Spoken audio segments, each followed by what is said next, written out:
ഈ മൊനമ്പം ഇഷ്യൂമായും അതേപോലെ ഇസ്രായേൽ ഗാസയുമായും ഈ ഗ്ലോബൽ ടെററിസവുമായി ബന്ധപ്പെട്ട് കേരളത്തിലെ കാത്തലിക്സ് ക്രിസ്ത്യൻ സഭയ്ക്കകത്ത് ഉണ്ടായ ഒരു വലിയ പ്രശ്നമുണ്ട്.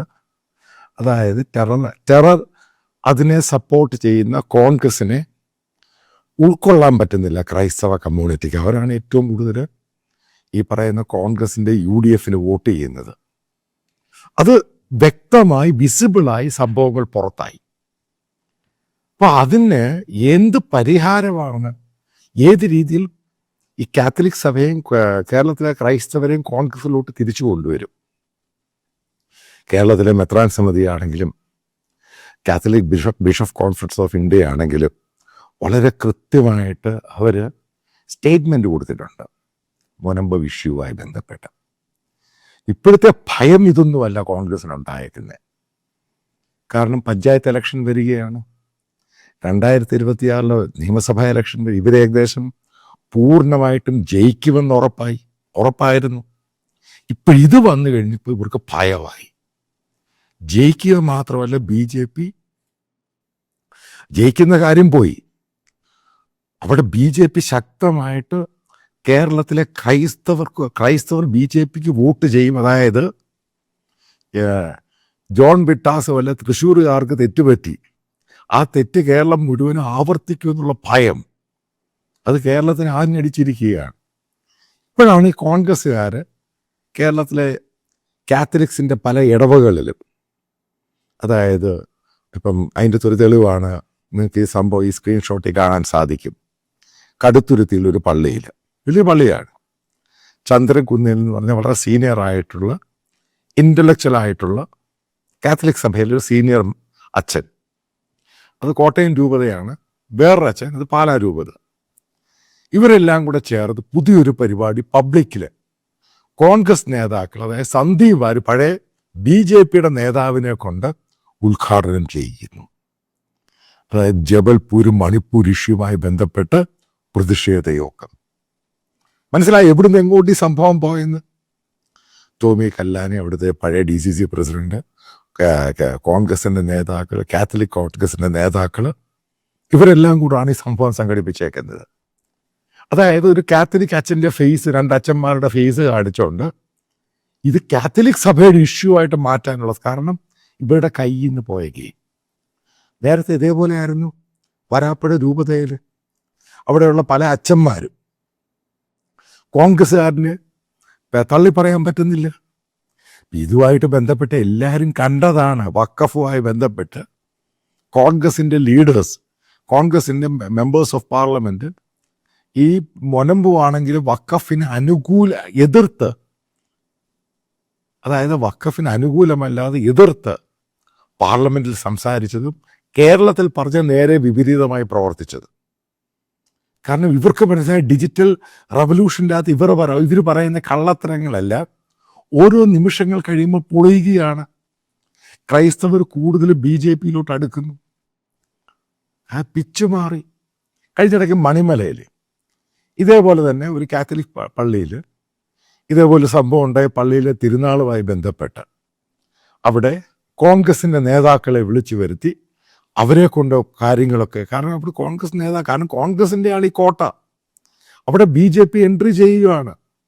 അവിടെ കോൺഗ്രസ് നേതാക്കൾക്ക് ഈ പറയുന്ന പള്ളിയിലെ പല അച്ഛന്മാർക്കും അത് സഹിക്കാൻ പറ്റുന്നതിന് അപ്പുറത്താണ്. കാരണം ഇവരെല്ലാം ബേസിക്കലി കോൺഗ്രസ്സുകാരാണ്. പക്ഷെ വിശ്വാസികൾ എന്ന് പറയുന്നവർക്ക് കൃത്യമായിട്ട് പിടികിട്ടി ഇത് കബളിപ്പീരാണ്. അതാണ് മൊനമ്പുമായി വരാപ്പുഴയുമായി ബന്ധപ്പെട്ട ലാറ്റിൻ കാത്തലിക്സിൻ്റെ ആണെങ്കിലും പല അച്ഛന്മാർ തിരിഞ്ഞിട്ട് പോലും അവിടെ വിശ്വാസികൾ തിരിഞ്ഞില്ല. പള്ളിയിൽ പോലും അച്ഛന്മാരെ ക്വസ്റ്റ്യൻ ചെയ്തു. ഇതുണ്ടാകാൻ പോകുന്നത് കാത്തലിക് സഭയുടെ അച്ഛന്മാർ പല പള്ളികളിലും ഇതേപോലെ കോൺഗ്രസുമായിട്ട് UDFുമായിട്ട് ചേർന്ന് ഇതേപോലെ ഫംഗ്ഷൻ നടത്തുമ്പോഴാണ് വിശ്വാസികൾ ചോദ്യം ചെയ്യും. വിശ്വാസികൾ ചോദ്യം ചെയ്യുമ്പോൾ ശക്തമായിട്ടായിരിക്കും ചോദ്യം ചെയ്യുന്നത്. ഇതിനകത്ത് അച്ഛന്മാർക്കുള്ള ബഹുമാനം ഇല്ലാതായി പോകും. കാരണം സോഷ്യൽ മീഡിയയിൽ കാത്തലിക് വിശ്വാസികളിൽ പല ഗ്രൂപ്പുകളുണ്ട്.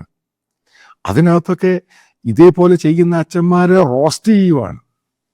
അതായത് ഇത് കാത്തലിക്സിലെ അച്ഛന്മാർ മനസ്സിലാക്കുക, ഇതിൻ്റെ അകത്ത് തുടക്കം ഇവിടുന്നാണ്. ഹാഗിയ സോഫിയ പിന്നീട് ഗ്ലോബൽ ടെററിസം, ഹമാസ്, ഇസ്രായേൽ, ഓരോ ഇഷ്യൂ ഓരോന്നായിട്ട് വന്നു.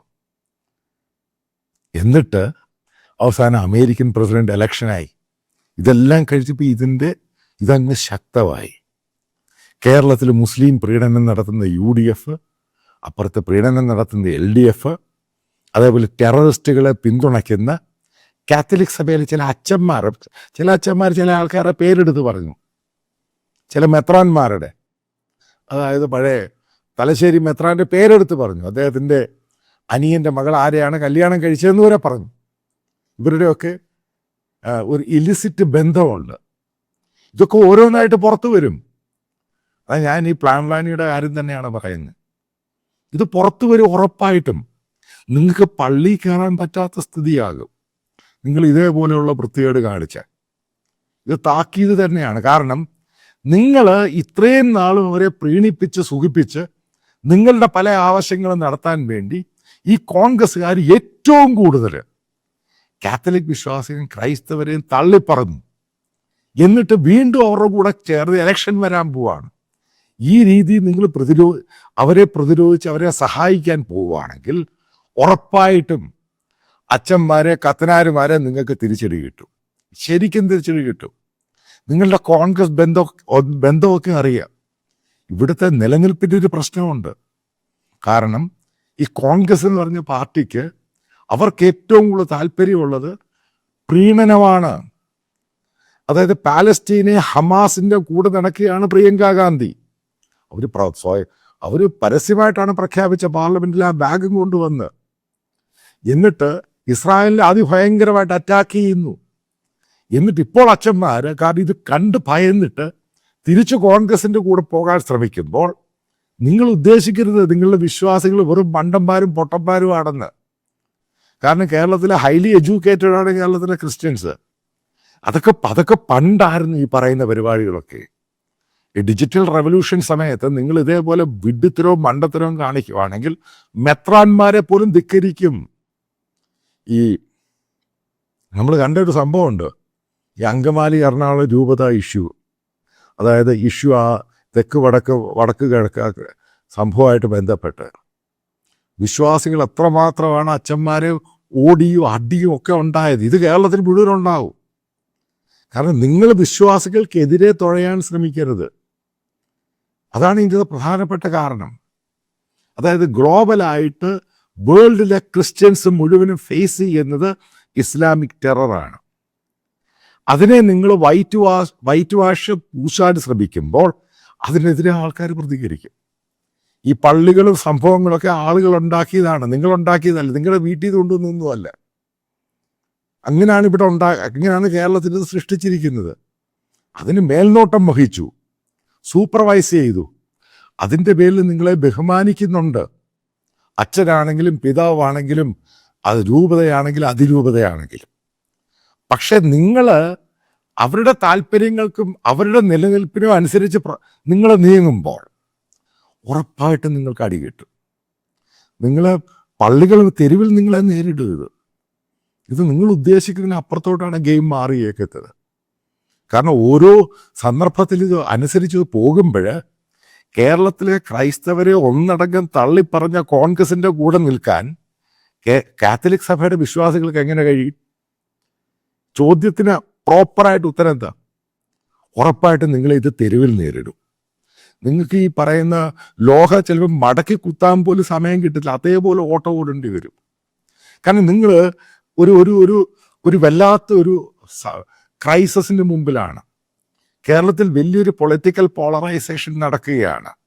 നിങ്ങളൊന്നും വിചാരിച്ചാൽ ഇനി പഴയ പോലെ ഈ കോൺഗ്രസിന് UDFിന് വോട്ട് ചെയ്യാൻ ഈ വിശ്വാസികൾ തയ്യാറാവത്തില്ല. ഈ പറയുന്ന പല വിശ്വാസികൾക്ക് നിങ്ങളെക്കാളും ബോധമുണ്ട്. കാരണം അവരുടെ നിലനിൽപ്പ്, അവരുടെ ഫ്യൂച്ചറും എങ്ങനെയാണ് ഫർദറായിട്ട് പോകുന്നത്. കാരണം ഗ്ലോബലായിട്ട് ഇസ്ലാമിക ടെററിസത്തെ ലോകം നേരിടുകയാണ്. അവരുടെ ഏറ്റവും വലിയ ടാർഗറ്റ് എന്ന് പറഞ്ഞ ക്രിസ്ത്യാനികളാണ്, അല്ലാതെ ഹിന്ദുക്കളല്ല. അപ്പോൾ ഇന്ത്യയിലും കേരളത്തിലും അവർക്ക് ആരാണ് അവരുടെ താല്പര്യങ്ങൾ സംരക്ഷിക്കുന്നത്, ആ രീതിയിലാണ് അവർ മുന്നോട്ട് നോക്കുന്നത്. അച്ഛന്മാർക്ക് ചിലപ്പോൾ ചിങ്കിടി അവരുടെ കാര്യങ്ങളും നിങ്ങളുടെ കച്ചവടങ്ങളൊക്കെ നടക്കാൻ ചിലപ്പോൾ സാധിച്ചേക്കും, നിങ്ങളുടെ താല്പര്യമുള്ള പല വിഷയങ്ങളും. പക്ഷെ വിശ്വാസികൾ നോക്കുന്നത് അവരുടെ കൂട്ടായ രീതിയിലുള്ള ഓർഗനൈസ്ഡ് ആയിട്ട് ആരെ അവർ പിന്തുണയ്ക്കും. ഇതാണ് ഏറ്റവും പ്രധാനം. അതായത് കേരളത്തിൽ മാത്രമല്ല, ഇന്ത്യയിൽ മാത്രം, ഗ്ലോബലി ഇതൊരു ഇഷ്യൂ തന്നെയാണ്. നിങ്ങൾ അതിനെതിരെ തുഴയാൻ ശ്രമിക്കരുത്. ഞാനൊരു ഉദാഹരണം പറഞ്ഞുതരാം. ഫ്രാൻസിൽ പോപ്പ് ഭയങ്കര സംഭവമാണ്.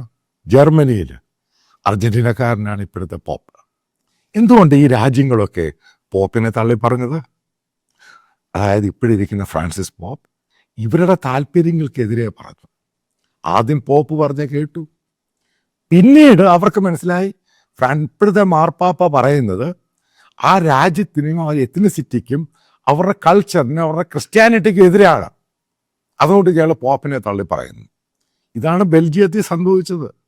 ബെൽജിയത്തിൽ പ്രസംഗിക്കാൻ പോയ പോപ്പിനെ അവിടെ പറഞ്ഞിരിക്കുന്ന അവിടെ കയറ്റത്തില്ല. ഏറ്റവും വലിയ കാത്തലിക്സിലെ ഏറ്റവും വലിയ സർവകലാശാലയാണ് ബെൽജിയം. അവിടെ പോലും അയാളെ കയറ്റുന്നില്ല.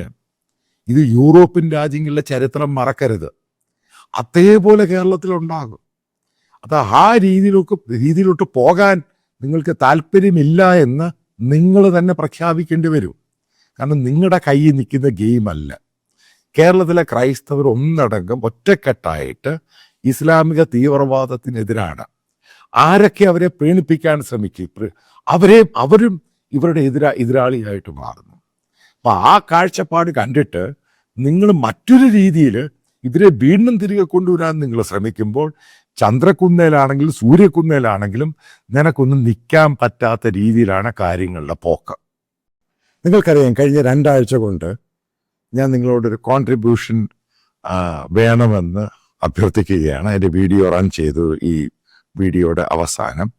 അപ്പം അതിനകത്ത് ചില പ്രശ്നങ്ങളുണ്ടായി. കാരണം ബാങ്കുകളുടെ ചില ലിമിറ്റ്, അതേപോലെ GPay, ഗൂഗിൾ പേ, UPIയുടെ ചില ലിമിറ്റ്. അപ്പം അതൊക്കെ റെക്ടിഫൈ ചെയ്തിട്ട് പുതിയ അക്കൗണ്ടും ഡീറ്റെയിൽസും അതേപോലുള്ള റെസ്ട്രിക്ഷൻസും ഉണ്ടാവുകയില്ല. വിദേശത്തുള്ളവർക്ക് കറണ്ട് അക്കൗണ്ടിൽ അയക്കാനുള്ള ബുദ്ധിമുട്ട് അത് മാറ്റിയിട്ട് പേഴ്സണൽ അക്കൗണ്ട് വേണ്ടി തരുന്നുണ്ട്. കൃത്യമായിട്ടൊരു കാര്യം പറയാം, 1 രൂപയ്ക്കും അക്കൗണ്ടബിൾ ആണ് ഞാൻ ജനങ്ങളുടെ കയ്യിൽ നിന്നാണ് ഈ പണം സ്വരൂപിക്കുന്നത്. അജണ്ട ഒറ്റ സംഭവമേ ഉള്ളൂ. കേരളത്തിൽ ഇന്ന് നടന്നുകൊണ്ടിരിക്കുന്ന മീഡിയ സംസ്കാരം, അതായത് ഒരു പ്രത്യേക വിഭാഗത്തിന് വേണ്ടി മതതീവ്രവാദ വിഭാഗക്കാർക്ക് വേണ്ടി ഇവിടുത്തെ ചാനലുകളും മീഡിയയും അവർ ഗെയിം കളിക്കുകയാണ്. നമ്മൾ മനോരമയുടെ കേസ് എടുത്ത് നോക്കുക, എന്താണ് ഇത് സംഭവിച്ചത്? മനോരമയിൽ നിന്നും ഒരിക്കലും എക്സ്പെക്ട് ചെയ്യാത്ത രീതിയിലാണ് സംഭവം ഉണ്ടായത്. അപ്പം നമുക്കിത് പൊളിച്ചേ മതിയാവത്തുള്ളൂ. ഇപ്പോൾ എൻ്റെ കൂടെ സഹകരിക്കുക എന്നുള്ളത് മാൻഡേറ്ററി അല്ല. നിങ്ങൾക്ക് ഇഷ്ടമുള്ള രീതിയിൽ സഹായം 1 രൂപയാണെങ്കിലും അത് ബോണ്ടേജ് ആയിരിക്കും.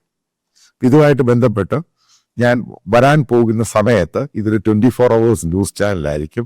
നാഷണൽ പൊളിറ്റിക്സ്, നാഷണൽ ഇഷ്യൂസ്, അതേപോലെ തന്നെ കേരളത്തിൻ്റെ റീജിയണൽ കാര്യങ്ങൾ, ഇന്ത്യയുടെ ഓരോ ഭാഗത്തെയും കാര്യങ്ങൾ, ഇൻ്റർനാഷണൽ ജിയോ പൊളിറ്റിക്സ്. ഇപ്പം നല്ല കുറച്ച് ആൾക്കാരെ ഞാൻ സെലക്ട് ചെയ്തിട്ടുണ്ട്. അവരൊക്കെ എൻ്റെ കൂടെ ജോയിൻ ചെയ്യാൻ തയ്യാറാണ്. അപ്പോൾ അതുമായിട്ട് ബന്ധപ്പെട്ടാണ് എനിക്കിങ്ങനെ ഒരു ഫിനാൻഷ്യൽ സപ്പോർട്ട്, ക്രൗഡ് ഫണ്ടിങ്. ഒരു സ്പോൺസറും ഇല്ല, ഒരു അഡ്വർടൈസേഴ്സും ഇല്ല, ജനങ്ങളാണ് ഫണ്ട് ചെയ്യുന്നത്. ഉറപ്പായിട്ടും ഇത് കുറച്ച് കഴിയുമ്പോൾ ഇത് വലിയൊരു സംഭവം ഇന്ത്യയിലായിട്ട് മാറും. നിങ്ങൾക്ക് എൻ്റെ എക്സ്പീരിയൻസ് അറിയാം, 10-30 വർഷം ഈ ഫീൽഡിലുള്ള എക്സ്പീരിയൻസ് ആണ്. അപ്പം നല്ല ആൾക്കാർ, നല്ല ടാലൻറ്റഡ് ആയിട്ടുള്ള ആൾക്കാർ, ദേശീയതയുള്ള ആൾക്കാർ ജോയിൻ ചെയ്യാൻ തയ്യാറാണ്, മൾട്ടിപ്പിൾ ലാംഗ്വേജിൽ. അതായത് നമ്മൾ മനസ്സിലാക്കുക, വരാൻ പോകുന്ന ദിവസങ്ങളിൽ കേരളത്തിൽ ഈ കാണിക്കുന്ന മീഡിയ സംസ്കാരത്തെ നമ്മൾ പൊളിച്ചടുക്കും ഇതിനെ തോലച്ചയാളായി. അപ്പം നിങ്ങൾ സഹകരിക്കുക. നല്ല ആൾക്കാരുണ്ടെങ്കിൽ തന്നെ, അതായത് ഡെഡിക്കേറ്റഡ് ആയിട്ടുള്ള ആൾക്കാർ എൻ്റെ കൂടെ സർവീസ് ചെയ്യാൻ താല്പര്യമുള്ളവർക്ക്, ജോലി ചെയ്യാൻ താല്പര്യമുള്ളവർക്കും എന്നെ വിവരം അറിയിച്ചാൽ ഞാൻ നിങ്ങളെ ട്രെയിൻ ചെയ്തെടുക്കുന്നതായിരിക്കും. അതായത് ഡെഡിക്കേറ്റഡ് ആയിരിക്കണം, ഇത് പഠിക്കണം, മനസ്സിലാക്കണം, എങ്ങനെ ചെയ്യണം. അതായത് ബന്ധപ്പെട്ട ചില കാര്യങ്ങൾ പറയാം, 1-2 കാര്യങ്ങൾ പറയും. ഇപ്പം നല്ലൊരു റിപ്പോർട്ടിംഗ് ഉണ്ടായി, ഒരു സംഭവത്ത് പോയി റിപ്പോർട്ട് ചെയ്യണം. അതിനുവേണ്ടി ഒരാളെ പറഞ്ഞു വിടുക, ഗ്രൗണ്ടിൽ റിപ്പോർട്ട് ചെയ്യുക, ഇതിനൊക്കെ എക്സ്പെൻസ് ഉണ്ട്. നല്ല റിസർച്ച് ടീം ഉണ്ടാകണം. അപ്പം ഇതിന് പറ്റിയ പഴയ പോലെ ചാനൽ ഇൻഫ്രാസ്ട്രക്ചറിൻ്റെ ആവശ്യമൊന്നുമില്ല. ഇതെങ്ങനെയാണ് എക്സിക്യൂട്ട് ചെയ്തതിന് നല്ല ആൾക്കാരെ എടുക്കണം, നല്ല ടാലൻസിന് പണം കൊടുക്കണം. അതൊരിക്കലും ഫ്രീ ആയിരിക്കത്തില്ല. മോശമായ ടാലൻസിന് അത്രയും പണം കൊടുത്താൽ മതി. നല്ല ടാലൻസിന് പണം കൊടുത്തേ മതിയാവത്തുള്ളൂ. അതാണ് ഇതിൻ്റെ ബേസിക് ഇഷ്യൂ എന്ന് പറയുന്നത്. അപ്പം അങ്ങനെയുള്ളവരെ എടുക്കുക. എനിക്കറിയാവുന്ന പല ടീം അംഗങ്ങളുണ്ട് എൻ്റെ കൂടെ തെഹൽക്കയിലും മറ്റു പല ചാനലുകളിലൊക്കെ വർക്ക് ചെയ്ത് ഹൈലി ടാലൻറ്റഡ് ആയിട്ടുള്ള ആൾക്കാരുണ്ട്. അപ്പോൾ അവരെയൊക്കെ ഒത്തൊരുമിപ്പിച്ച് ഇതിന് ഒരു പല മൾട്ടിപ്പിൾ ലാംഗ്വേജിൽ കൂടെ ഇത് പോകുമ്പോൾ മാത്രമേ ഇതിൻ്റെ ഒബ്ജക്റ്റീവ് എന്തുവാന്ന് നമുക്ക് മനസ്സിലാവത്തുള്ളൂ. അപ്പോൾ സഹകരിക്കുന്നതിന് വളരെ നന്ദി. ഫർദർ നിങ്ങളുടെ എല്ലാ സഹകരണം ഇതിൻ്റെ കൂടെ ഉണ്ടാകുമെന്ന് പൂർണ്ണമായിട്ടും വളരെ സ്നേഹത്തോടു കൂടെ പ്രതീക്ഷിക്കുന്നു.